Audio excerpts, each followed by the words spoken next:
خالد کو یہ اطمینان ضرور تھا کہ اس کے باپ نے محمد صلی اللہ علیہ وسلم کے خلاف ایسی کوئی گھٹیا حرکت نہیں کی تھی۔ وہ 2 مرتبہ قریش کے 3-4 سرداروں کو ساتھ لے کر رسول خدا صلی اللہ علیہ وسلم کے چچا ابو طالب کے پاس یہ کہنے گیا تھا کہ وہ اپنے بھتیجے رسول خدا صلی اللہ علیہ وسلم کو بتوں کی توہین اور نبوت کے دعوے سے روکے، ورنہ وہ کسی کے ہاتھوں قتل ہو جائے گا۔ ابو طالب نے ان لوگوں کو 2 مرتبہ ٹال دیا تھا۔ خالد کو اپنے باپ کی بہت بڑی قربانی یاد آئی۔ عمارہ خالد کا بھائی تھا۔ وہ خاص طور پر خوبصورت نوجوان تھا۔ وہ ذہین تھا اور اس میں بانک پن تھا۔ خالد کے باپ الولید نے اپنے اتنے خوبصورت بیٹے عمارہ کو قریش کے دوسرے سرداروں کے حوالے کیا اور انہیں کہا کہ اسے محمد کے چچا ابو طالب کے پاس لے جاؤ اور اس سے کہو کہ میرا بیٹا رکھ لو اور اس کے بدلے محمد صلی اللہ علیہ وسلم ہمارے حوالے کر دو۔ خالد اپنے باپ کے اس فیصلے پر کانپ اٹھا تھا، اور جب اس کا بھائی عمارہ دونوں سرداروں کے ساتھ چلا گیا تھا تو خالد تنہائی میں جا کر رویا تھا۔ ابو طالب سرداروں نے عمارہ کو رسول کریم صلی اللہ علیہ وسلم کے چچا کے آگے کر کے کہا تھا، اسے تم جانتے ہو، یہ عمارہ بنت ولید ہے۔ تم یہ بھی جانتے ہو کہ بنو ہاشم نے جس کے تم سردار ہو ابھی تک اس جیسا سجیلا اور عقل مند جوان پیدا نہیں کیا۔ یہ ہم ہمیشہ کے لیے تمہارے حوالے کرنے آئے ہیں۔ اسے اپنا بیٹا بنا کر رکھو گے تو یہ تمام عمر فرما بردار رہے گا، اور اگر اسے اپنا غلام بنا لو گے تو قسم ہے اللہ کی تم پر اپنی جان بھی قربان کر دے گا۔ مگر تم اسے میرے حوالے کیوں کر رہے ہو؟ ابو طالب نے پوچھا، کیا بنو مخزوم کی ماؤں نے اپنے بیٹوں کو نیلام کرنا شروع کر دیا ہے؟ کہو اس کی کتنی قیمت چاہتے ہو؟ اس کے عوض ہمیں اپنا بھتیجا محمد صلی اللہ علیہ وسلم دے دو۔ قریش کے ایک سردار نے کہا، تمہارا یہ بھتیجا تمہاری رسوائی کا باعث بن گیا ہے۔ اس نے تمہارے آباء و اجداد کے مذہب کو رد کر کے نیا مذہب بنا لیا ہے۔ کیا تم دیکھ نہیں رہے کہ اس نے قبیلے میں آدمی کو آدمی کا دشمن بنا دیا ہے؟ تم میرے بھتیجے کو لے جا کر کیا کرو گے؟ قتل۔ قریش کے دوسرے سردار نے جواب دیا، ہم محمد صلی اللہ علیہ وسلم کو قتل کریں گے۔ یہ بے انصافی نہیں ہوگی۔ تم دیکھ رہے ہو کہ ہم تمہارے بھتیجے کے بدلے تمہیں اپنا بیٹا دے رہے ہیں، تو یہ بہت بڑی بے انصافی ہوگی۔ ابو طالب نے کہا، تم میرے بھتیجے کو قتل کرو گے اور میں تمہارے بیٹے کو پالوں گا اور اس پر خرچ کروں گا اور اسے بہت اچھی زندگی دوں گا۔ تم میرے پاس کیسا انصاف لے کر آئے ہو؟ میں تمہیں عزت سے رخصت کرتا ہوں۔ خالد نے جب اپنے بھائی کو اپنے سرداروں کے ساتھ واپس آتے دیکھا اور سرداروں سے سنا کہ ابو طالب نے یہ سودا قبول نہیں کیا تو وہ خالد کو دلی مسرت ہوئی تھی۔ محمد صلی اللہ علیہ وسلم کا تم نے کیا بگاڑ لیا تھا ابو سلیمان؟ خالد کی ذات سے ایک سوال اٹھا۔ اس نے خیالوں ہی خیالوں میں سر ہلا دیا اور دل ہی دل میں کہا، کچھ نہیں۔ بے شک محمد صلی اللہ علیہ وسلم کا جسم طاقتور ہے، لیکن رکانہ بن عبد یزید جیسے پہلوان کو اٹھا کر پٹکنے کے لیے صرف جسمانی طاقت کافی نہیں۔ رکانہ بن عبد یزید رسول کریم صلی اللہ علیہ وسلم کا چچا تھا، جس نے اسلام قبول نہیں کیا تھا۔ یہ عرب کا معنی ہوا پہلوان تھا۔ نامی گرامی پہلوان آئے جنہیں اس نے ایک ہی داؤ میں پٹک کر اٹھنے کے قابل نہ چھوڑا۔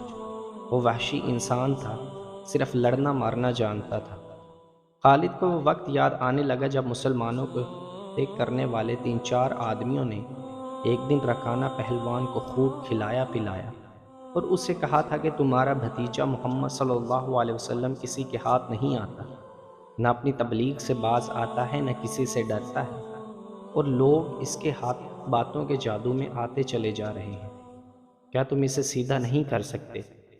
کیا تم میرے ہاتھوں اس کی ہڈیاں توڑوانا چاہتے ہو؟ رکانہ نے اپنے چہرے پر مست بھینسنے کا تاثر پیدا کر کے تکبر بھرے لہجے میں کہا، لاؤ اسے میرے مقابلے پر، لیکن وہ میرا نام سن کر مکہ سے بھاگ جائے گا۔ نہیں نہیں، میں اس کے ساتھ لڑنا اپنی توہین سمجھتا ہوں۔ اس نے اکسانے والے آدمیوں کی بات نہ مانی۔ وہ کسی پہلوان کو اپنے برابر سمجھتا ہی نہیں تھا۔ مسلمانوں کے دشمن خاموش ہو گئے، لیکن سوچتے رہے کہ رسول خدا صلی اللہ علیہ وسلم کو رکانہ کے ہاتھوں اگر آپ صلی اللہ علیہ وسلم کا تماشا بنایا جائے۔ مکہ کے یہودی خاص طور پر رسول اکرم صلی اللہ علیہ وسلم کے دشمن تھے، لیکن وہ کھل کر میدان میں نہیں آتے تھے۔ وہ خوش تھے کہ اہل قریش آپس میں بٹ کر ایک دوسرے کے دشمن ہو گئے ہیں۔ انہیں پتہ چل گیا کہ قریش کے کچھ آدمیوں نے رکانہ پہلوان کو اکسایا ہے کہ وہ رسول خدا صلی اللہ علیہ وسلم کو کشتی کے لیے للکارے، لیکن وہ نہیں مان رہا تھا۔ ایک روز رکانہ رات وقت ایک گلی سے گزر رہا تھا کہ اس کے قریب سے ایک بڑی اور جوان لڑکی گزری۔ چاندنی رات میں لڑکی نے رکانہ کو پہچان لیا اور مسکرائی۔ رکانہ وحشی تھا، وہ رک گیا اور لڑکی کا راستہ روک لیا۔ کیا تم جانتی ہو کہ عورت مرد کی طرف دیکھ کر مسکراتی ہے تو اس کا کیا مطلب ہوتا ہے؟ رکانہ پہلوان نے پوچھا، کون ہو تم؟ اس کا مطلب یہ ہوتا ہے کہ عورت اس مرد کو چاہتی ہے۔ اس جوان لڑکی نے جواب دیا، میں سبت بنت ارمن ہوں۔ اوہ، ارمن یہودی کی بیٹی، رکانہ نے کہا اور لڑکی کے کندھوں پر ہاتھ رکھ کر اسے اپنے قریب کر کے بولا، کیا میرا جسم تجھے اتنا اچھا لگتا ہے؟ اور کیا میری طاقت؟ تمہاری طاقت نے مجھے مایوس کر دیا ہے۔ سبت نے پیچھے ہٹتے ہوئے کہا، تم اپنے بھتیجے محمد سے ڈرتے ہو۔ کون کہتا ہے؟ رکانہ نے گرج کر پوچھا۔ سب کہتے ہیں، سبت نے کہا، پہلے محمد کو گراؤ، میں اپنا جسم تمہیں انعام میں دوں گی۔ اللہ کے بیٹیوں اور بیٹوں کی قسم، تیری بات پوری کر کے تیرے سامنے آؤں گا۔ رکانہ نے کہا، لیکن تو نے غلط سنا ہے کہ محمد سے ڈرتا ہوں۔ بات یہ ہے کہ میں اپنے سے کمزور کے ساتھ لڑنا اپنی توہین سمجھتا ہوں، لیکن تیری بات پوری کروں گا۔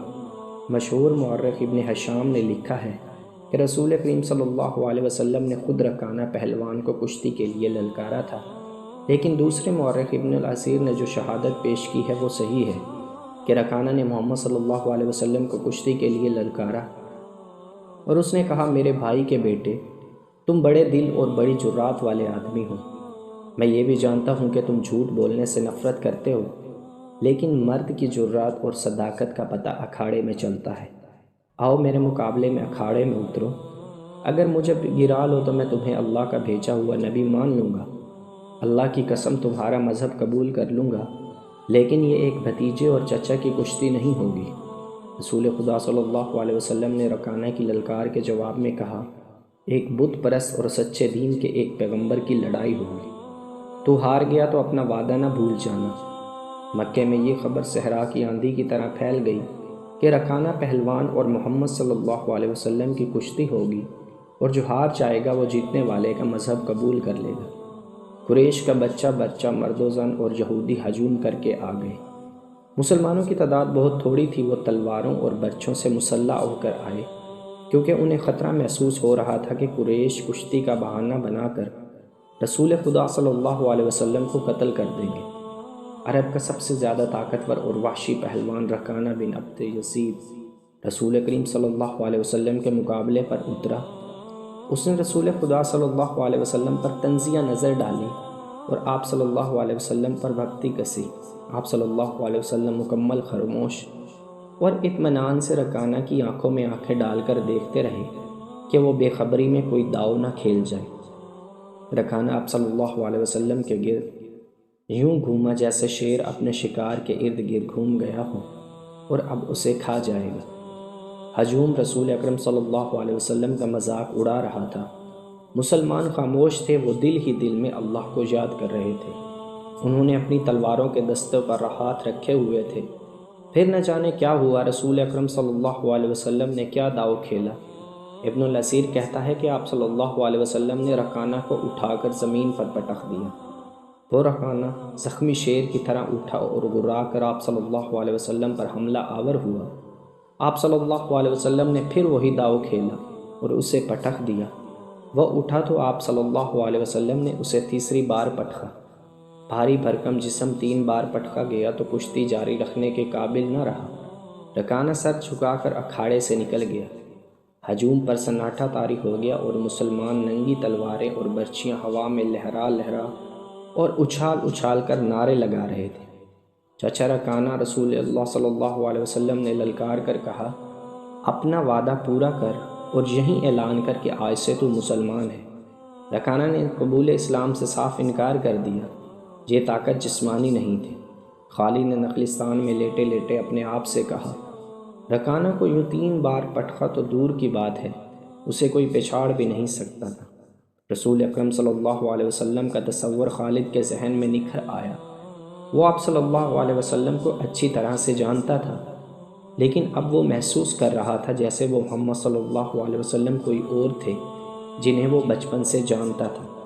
اس کے بعد آپ صلی اللہ علیہ وسلم نے جو رخ اختیار کیا تھا، اس میں خالد آپ صلی اللہ علیہ وسلم کو نہیں پہچانتا تھا۔ نبوت کے دعوے کے بعد خالد کی آپ صلی اللہ علیہ وسلم کے ساتھ بول چال بند ہو گئی تھی۔ وہ آپ صلی اللہ علیہ وسلم کے ساتھ دو دو ہاتھ کرنا چاہتا تھا، لیکن وہ رکانہ کی طرح پہلوان نہیں تھا۔ وہ میدان جنگ میں لڑنے والا اور لڑنے والوں کی قیادت کرنے والا جنگجو تھا، لیکن اس وقت مسلمان فوج کی صورت میں لڑنے کے قابل نہیں تھے۔ جب مسلمان فوج کی صورت میں لڑنے کے قابل ہوئے اور قریش کے ساتھ ان کا پہلا معرکہ ہوا، اس وقت خالد کے لیے ایسے حالات پیدا ہو گئے تھے کہ وہ اس معرکے میں شامل نہیں ہو سکا۔ اس کا اسے بہت افسوس تھا۔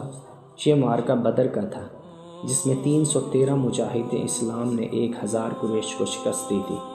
خالد دانت پیستا رہ گیا تھا، لیکن اس روز جب وہ اس نخلستان میں لیٹا ہوا تھا، اسے خیال آیا کہ 313 نے 1000 کو کس طرح شکست دی تھی۔